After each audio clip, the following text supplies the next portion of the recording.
Hello everyone, I am back with few more questions related to RSO that will help you in clearing the coming RSO exam. So let's start. The first question is 37 gigabecquerel is equivalent to 1 curie. If it will be 37 megabecquerel, it is equal to 1 millicurie. If it will be 37 kilobecquerel, it is equal to 1 microcurie. Next is maximum activity permissible which can be released by any hospital in public sewage per year. It is 37 gigabecquerel, that is 1 curie. 1 curie is the maximum activity that any hospital can release in the public sewage per year. The next is the velocity of air flow inside the fume hood it is 30 to 40 linear meter per minute.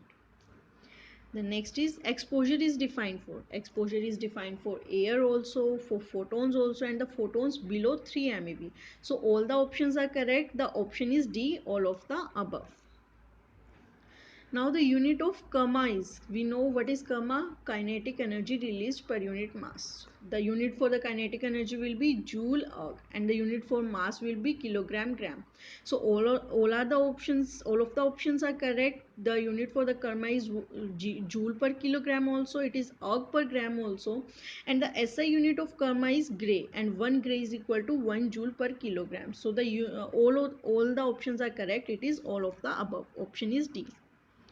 26th question, 1 rad is equal to how much gray? We know gray is the unit of absorbed dose and 1 gray is equal to 100 rad. So 1 rad is equal to 10 raised to the power minus 2 gray. Radiation weighting factor for 105 kiloelectron volt neutron is, we all know that all the particles are defined with some radiation weighting factor. For neutron, the radiation weighting factor for different energies are different. Let me explain all the radiation weighting factor for different energies. For the neutron below 10 keV, the radiation weighting factor will be 5. From 10 keV to 100 keV, the radiation weighting factor will be 100. From 100 keV to 2 MeV, the radiation weighting factor will be 20. And 105 kiloelectron volt between the energy range 100 keV to 2 MeV. So the radiation weighting factor for neutron is 20. Now above 2 MeV to 20 MeV, the radiation weighting factor will be 10, and above 20 MeV, the radiation weighting factor will be 5. The next is tissue weighting factor for thyroid is, guys, tissue weighting factor for thyroid is 0.04. Previously it was 0.05, but after ICRP 2007 guidelines, the tissue weighting factor for thyroid will become 0.04. Effective dose is dose absorbed multiplied by. Firstly, I'll explain what is equivalent dose. Equivalent dose is the dose absorbed multiplied by radiation weighting factor. And effective dose, it is equal to equivalent dose multiplied by tissue weighting factor. And equivalent dose, we know dose absorbed multiplied by radiation weighting factor. So effective dose is dose absorbed multiplied by radiation and tissue weighting factor both. So the option is C. Derived air concentration in becquerel per meter square is given by, it is equal to Le 24 by 100, Le divided by 2400, that is option C. Now annual limit of intake are derived based on committed dose due to. We know annual limit of intake is the activity that is ingested and that is inhaled. Ingested activity will be the activity that is present in the air, so it is the external source. But during inhalation, like if we during ingestion, if we ingest through mouth or through wound on the skin, firstly it was the external source that is present outside, but after ingestion it gets deposited in the body and it will become internal source and giving radiation to the person. So according to that, both external and internal sources will be included. So the option is C. ICRP 60 dose limits are based on prevention of. Let me first explain what is stochastic effect and what is deterministic effect. Firstly, I'll explain the deterministic effect. Deterministic effect is the effect that occur after a threshold value. Like if we are exposed but after threshold, it has a minimum threshold limit below which there will be no effect of any dose, but after that threshold limit, as the dose increases, the effect on the body increases.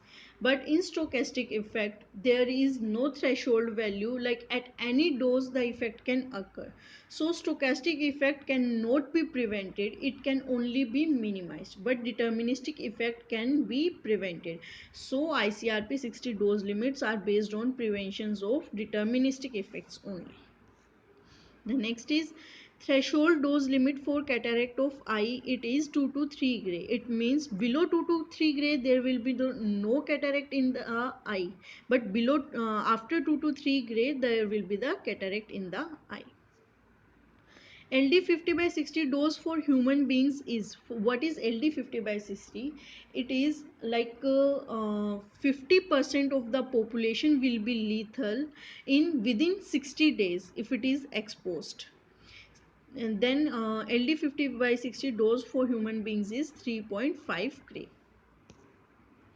Dash part of the cell cycle is highly radiosensitive. We know mitosis is the part that is highly radiosensitive. Why? Because we all know that in mitosis the cell gets divided. During division, if any cell gets exposed to radiation, there may be multiple effects in the DNA. There will be multiple changes that can occur in the DNA that will lead to various abnormalities. So mitosis is that part that is highly radiosensitive. DDRF value for estimation of cancer risk for low dose and low dose rate. Firstly, what is DDRF? It is dose and dose rate effectiveness factor.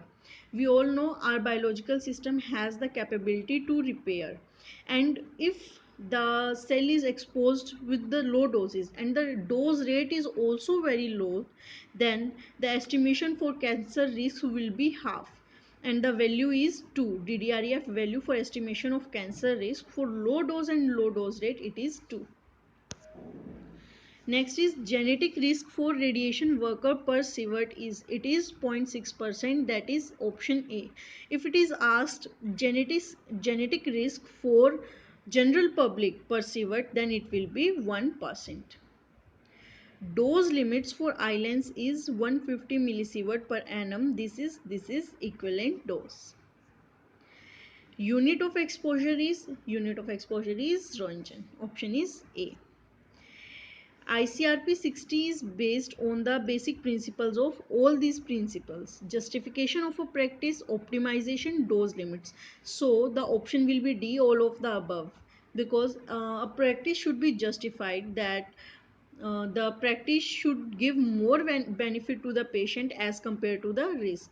It is optimized, that the value should be optimized, and the dose limits, there are various dose limits confined for different procedures above which the procedure should not be performed. So ICRP 60 is based on the basic principles of justification of a practice, optimization, and dose limits.